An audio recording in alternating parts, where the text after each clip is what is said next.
O ayan nga na, nag-break lang ako para magluto ng ginataang langka. First ako magluluto nito kaya kakapain ko tsaka simplihan lang natin nga na. Tara samahan nyo ako. Primero tayo magpakulo ng baboy yan yan yung pamamantikain natin at tsaka patutuyuin nga na.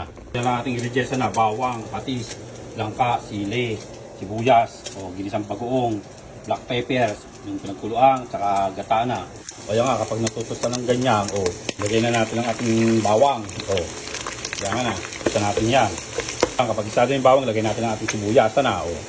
Hintayin lang natin ng mabuti yan ang luto ng sibuyas. Tapos ilagay ang ating patis na ng mag-isa. Kasi pagluto na yung ating sibuyas, ilagay na natin ang ating alamang o ang ating bagoong na. Siyempre, yung ating haluin, yung mag-isa din na. Pag isa na yung bagoong, at yung ating mga sibuyas at karne, ilagay na natin ang ating langka, at yung sili. Yan. Taktakan ng paminta na. Tapos ilagay yung pinagkuluan ng baboy.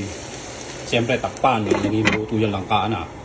Yan nga, ating nabuksan ka na. Tapos ating haluin ng even na pagkakaluto na.